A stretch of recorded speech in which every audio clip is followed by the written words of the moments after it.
Velkommen til en Tænkehatten video. I dag tager vi kig på uhyggelige monstre, du ikke vil møde. Kan vi lave en video, der hedder uhyggelige monstre, du gerne vil møde? Altså, der er ikke nogen monstre, man vil møde. Det her er Bigfoot, og det er et af de mest berømte monstre i verden. Ifølge øjenvidner er Bigfoot et stort behåret humanoid væsen, der siges at bevæge sig lydløst gennem de tætte nordamerikanske skove. Altså, hvordan kan den være kæmpestor og så samtidig lydløs? Jeg troede, du var sådan en, der bare trampede afsted. Lidt ligesom jeg nok gør om morgenen. Men jeg er ikke behåret. Selvom mange mennesker har forsøgt at fange glimt af dette legendariske væsen, har videnskaben stadig ikke kunne levere overbevisende bevis for Bigfoots eksistens. For nogle er Bigfoot blot et resultat af overtro, mens andre fastholder troen på dets virkelighed, baseret på generationer af lokale beretninger og øjenvidner. Uanset om det er et væsen af kød og blod, eller blot et symbol på vores fascination af det ukendte, forbliver Bigfoot for nu et mysterie, som vi ikke vil møde. Det her er Slender Man, en mystisk og uhyggelig skikkelse, som dukkede op på internettet og på mange måder blev en del af virkeligheden. Slender Man kan beskrives som et højt og tyndt ansigtsløst væsen, der iførte sort jakkesæt.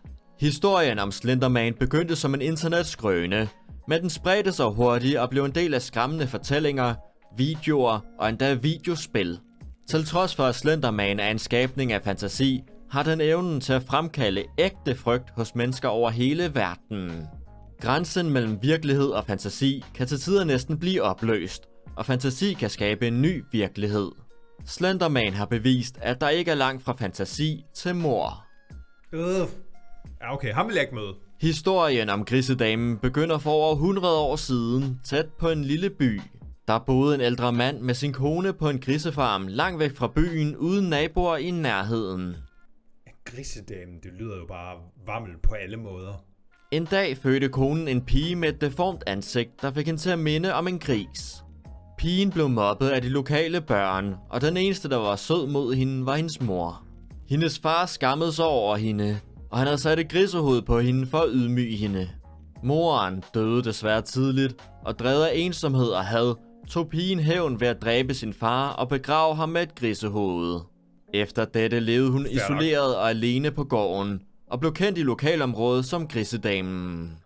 Ingen turde besøge hende, og dem der gjorde forsvandt sporløst. Selv efter hendes død fortsatte hun med at dræbe. Har aldrig hørt om hende før nu. Men du har ret, hende vil jeg ikke møde. Men stadigvæk, jeg kan ikke finde på et monster, som jeg gerne vil møde. Og Loch Ness? Ej, men okay. Det skal være at møde det på mine betingelser, så det skal ikke være, fordi jeg skal svømme rundt. Monster.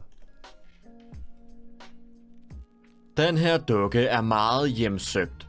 Historien om dukken Robert begynder i starten af 1900-tallet. Det bringer dårlige minder tilbage. Kan I huske, vi så den?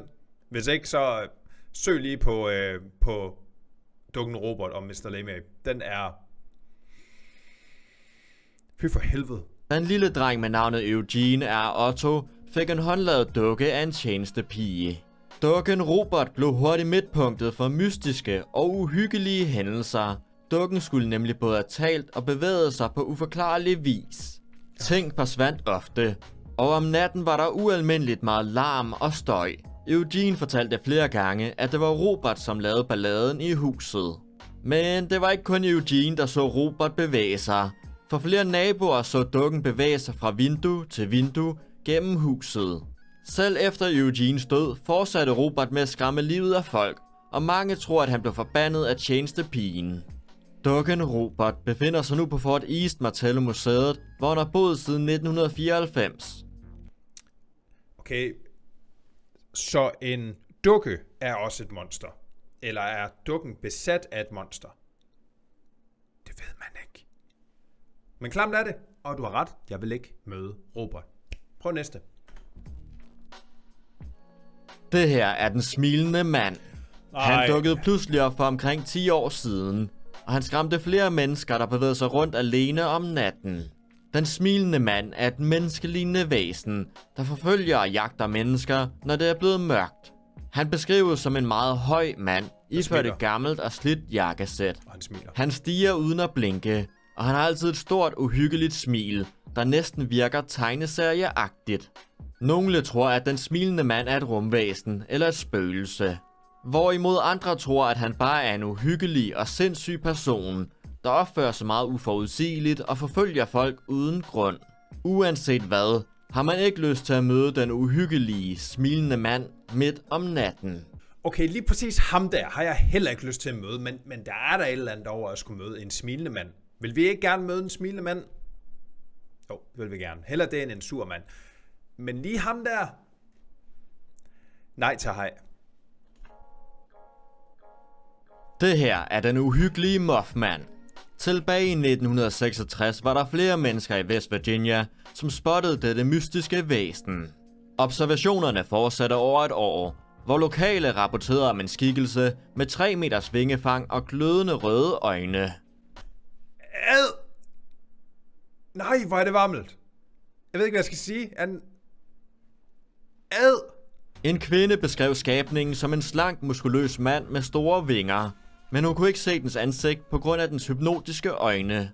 Mange mente, at dette mystiske Mothman-væsen måske boede i et forladt og tomt atomkraftværk. Andre mente, at monsteret var et fejlet eksperiment eller et rumvæsen, og at regeringen prøvede at skjule sandheden om det. Monsteret forsvandt pludseligt efter en bro kollapsede og dræbte 46 mennesker. Sidenhen er dette monster kun blevet set enkelte gange, med mange års mellemrum. Altså, er den så ægte? Det kan vel... Ja, det er svært at sige. Hvorfor skulle den lige pludselig forsvinde, når den der bro, den er styrtet sammen?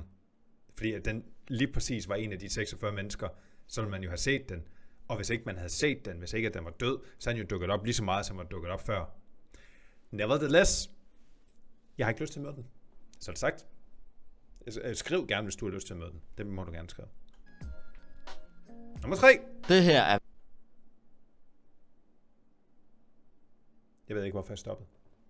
verdens mest uhyggelige dukke. Nej, det er det ikke. Det er Robert. Jeg ved ikke lige, hvad Annabelle er, men Robert er den mest uhyggelige dukke. Historien starter tilbage i 1970'erne, da 2 unge sygeplejerske studerende, Donna og Angie, delte en lejlighed, hvor uhyggelige ting fandt sted.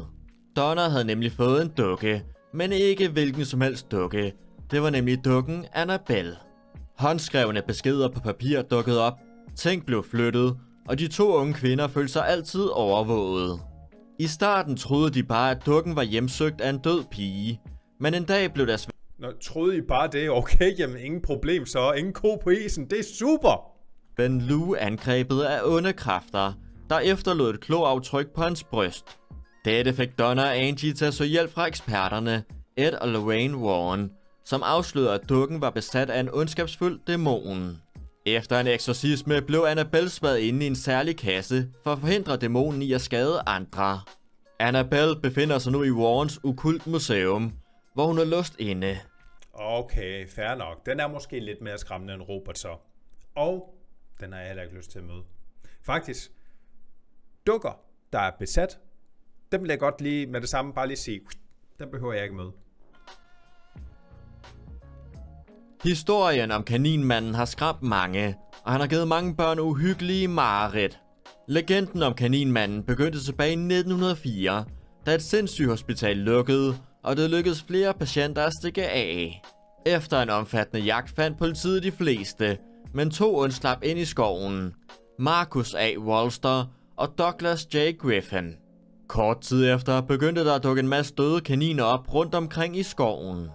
Efter mange måneders jagt blev Marcus fundet død, og nu begyndte der også at dukke flere døde mennesker op. Douglas blev efter lang tid fundet af politiet, men han nægtede at blive fanget, og han hoppede derfor ud foran et tog, imens han grinte sindssygt. Siden den dag har kaninmanden hjemsøgt området, og han er kendt for at dræbe mennesker omkring Halloween. Troen på kaninmanden og hans åndelige tilstedeværelse skaber stadig frygt, og de lokale undgår derfor området.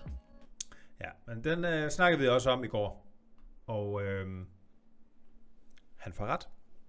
Kaninmanden vil jeg overhovedet ikke møde, men kaninmanden det er kun nummer 2. Hvad har vi på nummer 1? Bloody Mary er en uhyggelig legende, der har hjemsøgt utallige mennesker gennem flere generationer. Historierne varierer, men de fleste beretninger fortæller om hendes voldsomme, blodige død, og hendes trang til at hjemsøge dem, der kalder på hende. Når nogen udfordrer skæbnen ved at gentage hendes navn foran et spejl 3 gange, risikerer de at bringe hendes vrede over sig. Hendes blege ansigt, omgivet af blodigt hår og kulsorte blodige øjne, kan pludselig dukke op i spejlet, og hendes rasende ånd kan jage dem ud i den virkelige verden. Bevares. Hende vil jeg ikke møde. Men man kan lige redde den i sidste øjeblik. Det er mit bud i hvert fald, for det skal være hendes navn. Så hvis nu man siger Bloody Mary, Bloody Mary, Bloody Harry. Hvad?